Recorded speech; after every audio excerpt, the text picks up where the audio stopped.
to the wish.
You are able to learn. So I believe there should be some library of some sort with all the tapes, with all the speeches, because young Kenyans, the young ones, the Gen Zs, need to learn that they are not the beginners of struggles.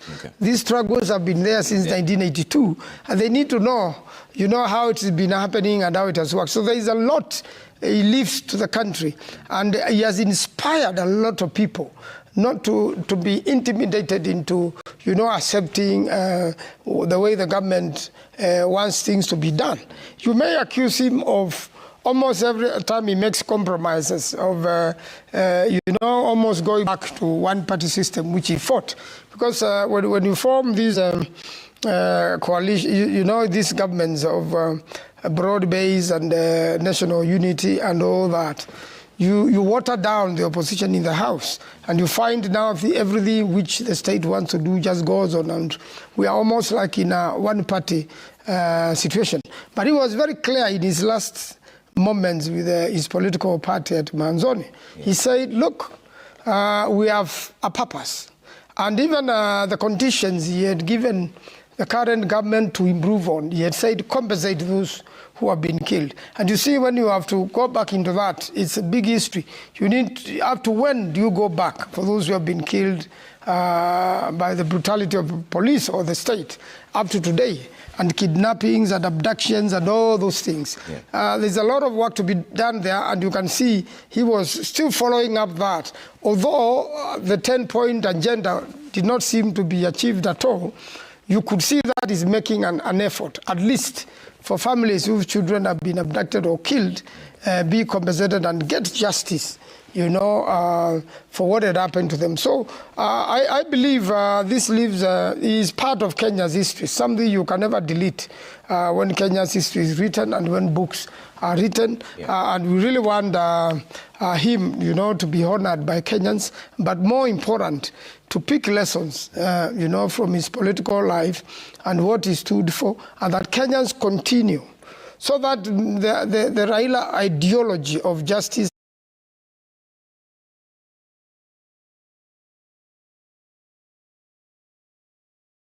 We're keeping an eye on almost all events.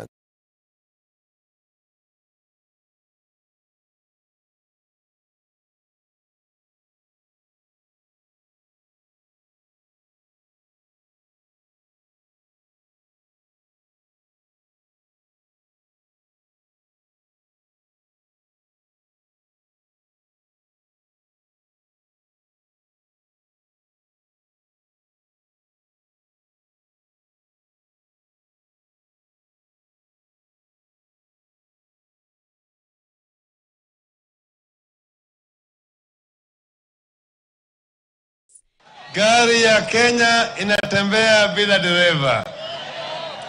Dereva ambaye yuko nakaa pale hajui steering iko wapi, hajui clutch iko wapi, hajui accelerator iko wapi, hajui brake iko wapi, analala tu. His politics and way of mobilizing was spectacle, a sermon, and sometimes a riddle wrapped in rhythm. Sumesema adui wa Kenya ni wanne: ugonjwa, ujinga, umaskini na ufisadi. That was Raila Amolo Odinga, the man who made politics feel like poetry. Vera Mora, KTN.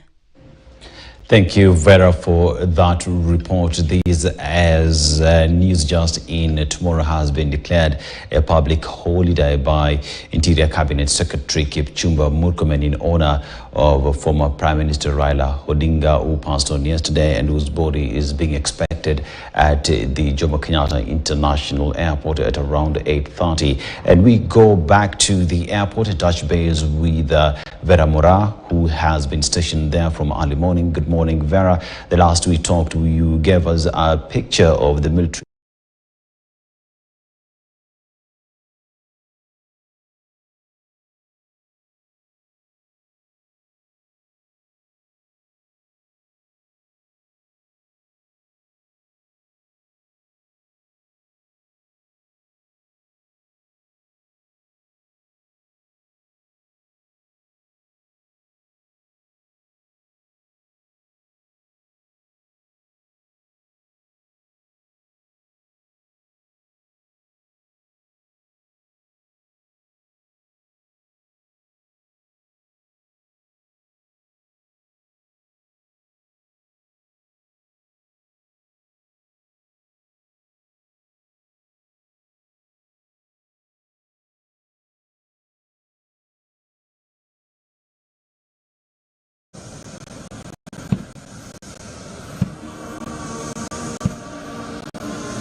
Let us remain in our positions for the national anthem, followed by the East African anthem.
While we remain in our positions, we'll now be led in a prayer, starting with Lieutenant Colonel Imam Gula, Major Father Kipkoech, and Colonel Reverend Okapesi.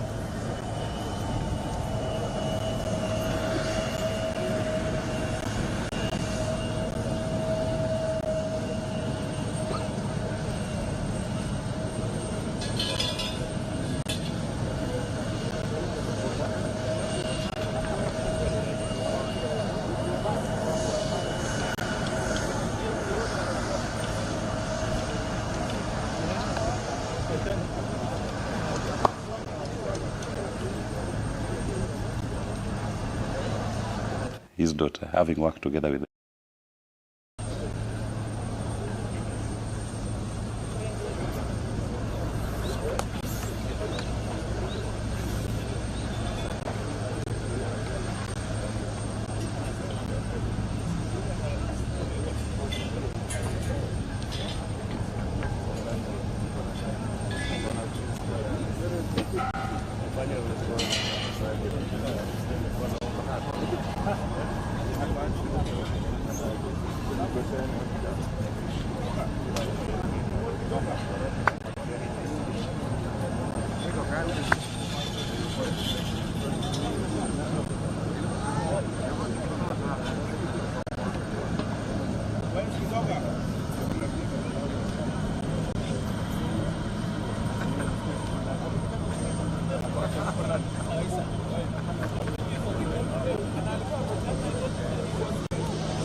Plan was to move the body.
Very closely. Then 2017 they worked together with a lot of challenges.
Sasa tutaongozwa kwa maombi.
For showing you adoration.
Sauti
Adopted by the people.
Never was.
welcome a person.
And we now will have His Excellency join us.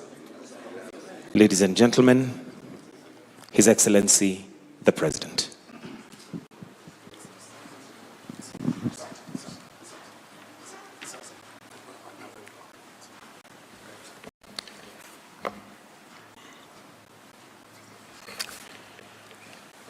Fellow citizens, it is with deep sorrow that I inform the nation of the passing on of the Right Honorable Raila Amolo Odinga, our former Prime Minister, Kenya's foremost statesman, and one of Africa's greatest sons. Kenya, Africa and the world mourn the passing on of a giant of democracy, a fearless freedom fighter, and a tireless warrior of good governance. Raila Amolo Odinga's name will forever be etched in the story of our republic, a story of struggle, sacrifice, courage, rule of law, hope, and of our pursuit for excellence. for decades, Raila dedicated his life to the pursuit of justice, equity, and freedom. He endured detention and persecution so that this nation might know and enjoy democracy. He championed reforms that gave birth to the rights and freedoms we hold dear today. His voice spoke for the oppressed. His conviction inspired generations, and his vision shaped the course of our history. Raila Amolo Odinga is truly a once-in-a-generation leader, a man whose ideals transcended politics and whose legacy will shape the destiny of Kenya for generations to come. A giant who towered for decades over our democratic landscape. He was a colossus of Kenya's modern politics, an indomitable warrior in our struggle for freedom and prosperity, and a statesman of boundless selflessness. In his passing, we have lost a patriot of uncommon courage, a Pan-Africanist, a unifier who sought peace and unity above power and self-gain, an unceasing servant of the people who gave his all to the promise of a better Kenya. On behalf of a grateful nation, I extend my deepest condolences to Mama Ida, his children, Rosemary, Raila Jr., and Winnie, the entire Odinga family, led by my brother, Oburu Odinga. To the leadership and members of Orange Democratic Movement, and to all Kenyans who share in this immense and immeasurable loss. In honor of the Right Honorable Raila Amolo Odinga's extraordinary contribution to our nation, I have declared a 7-day period of national mourning, during which the national flag shall fly at half-mast across the Republic of Kenya and in all our missions abroad. As a mark of respect, I have postponed all my public engagements for the coming days, and I ask all other public servants and leaders to do the same so that we can join the nation in this period of mourning and deep reflection. Our former Prime Minister, Raila Amolo Odinga, shall be accorded a state funeral with all attendant honors. In consultation with the family, a committee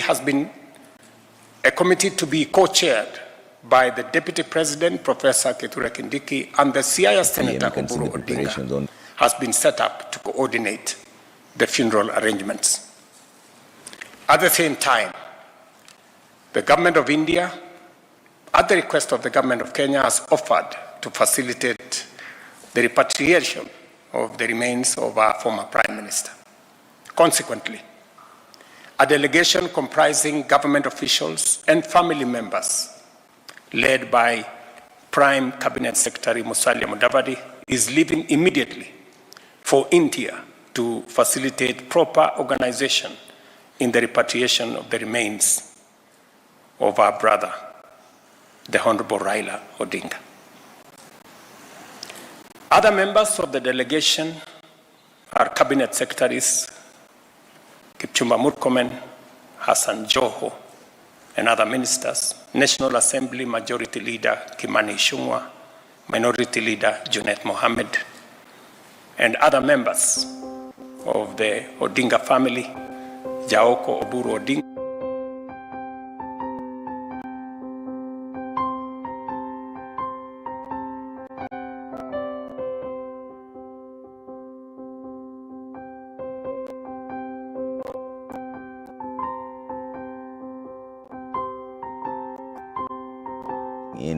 Let's listen to a bit of it and understand what.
in the United States that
of the Right Honorable Raila.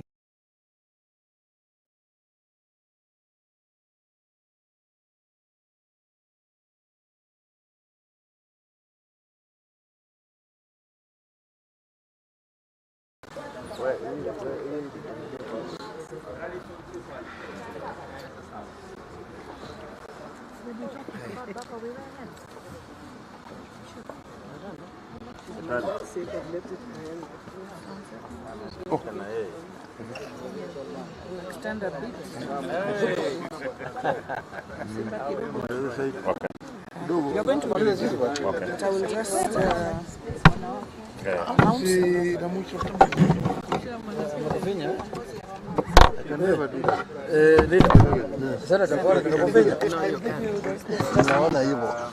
Simba will just crawl. Yeah. Who's going to read? Simba. Okay.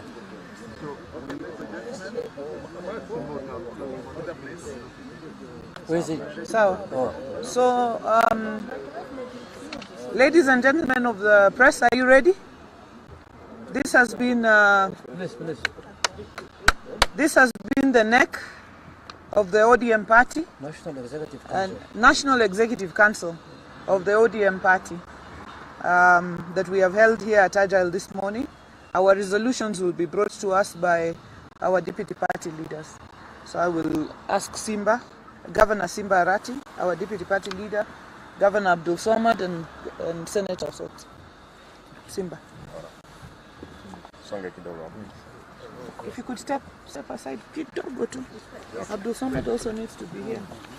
If we spread out a bit, just a bit. This is a press statement by the National Executive Committee, NEC, of ODM Party. The National Executive Committee, NEC of ODM Party, joins other members of the party, supporters, the nation, and the entire continent of Africa in mourning the untimely death of the party leader, His Excellency Honorable Raila Odinga. Yesterday morning, while undergoing treatment at an hospital in India. The death of Baba, as he was fondly referred to by many, is not only a blow to the party but also to the entire Republic of Kenya, which he vehemently fought for, and the continent of Africa, which he championed for its growth and economic emancipation. The NEC members used today's meeting to commiserate with the family of our departed leader, more particularly his spouse, Mama Dr. Ida Betty Odinga, his children Rosemary, Raila Jr. and the Winnie, siblings, and the entire ODM family for the loss. The members paid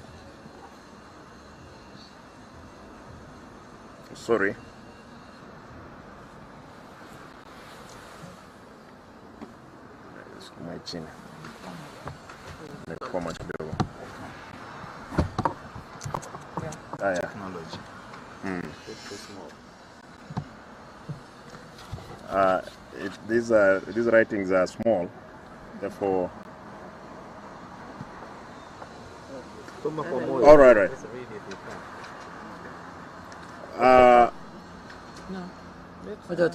Wacha atengeneze. Hii vitu.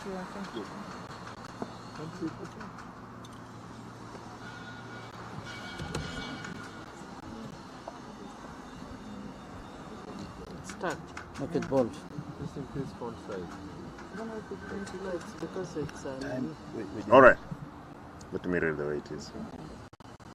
Are you able to The members paid growing tribute to the party leaders who they described as a beacon of peace, embodiment of truth, champion of democracy, a love of human dignity, a champion of women and youth empowerment, a selfless leader, and the father of devolution. In his death, ODM, the whole nation, have lost. Kenya, Africa, and the whole world are mourning. We mourn the passing on of a towering giant who spent of all his youth and early life fighting for the rights of the people, hence freedom we all enjoy today. The NEC calls on all our members, supporters, and general public to mourn the passing on of this great son. As outlined by the funeral organizing committee, which is chaired by the Deputy President, His Excellency Professor Kithure Kindiki, and co-chaired by Dr. Oburu Odinga, the party is aligned with arrangements which are in accordance with the party leader's wish that when he dies, he should be laid to rest within 72 hours of his death. We shall strictly observe the program to the later until the day of his burial on Sunday, 19th October 2025. Okay. Allow me to finish part of that statement. Having said that, the party wishes to make the following announcement to our members in Nairobi and across the country. The party has opened condolences books in all our offices.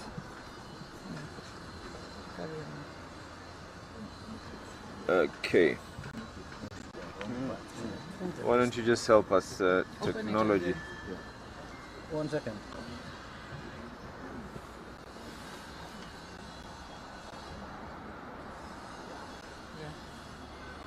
Are we good? Okay.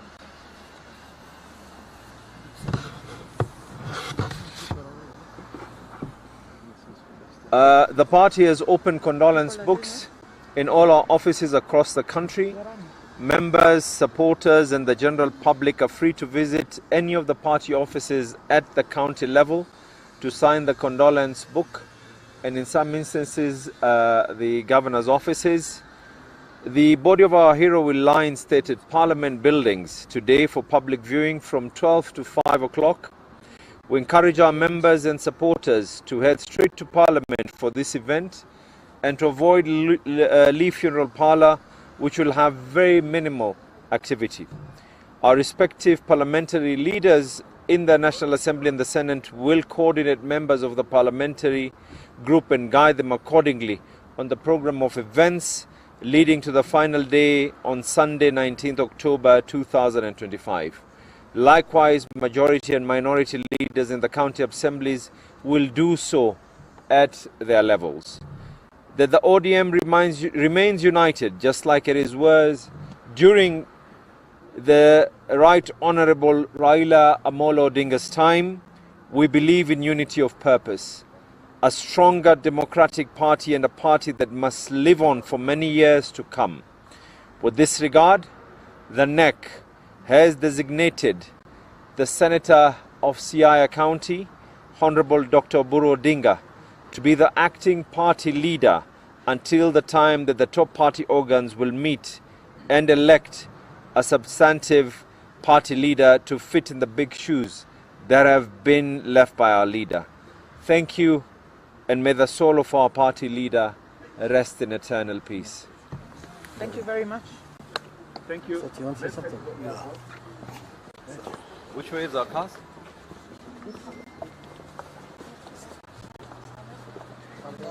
Where cast? Bus. Yeah, bro.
only the staff that work inside the JK, at least for now, are being allowed access, and this is a situation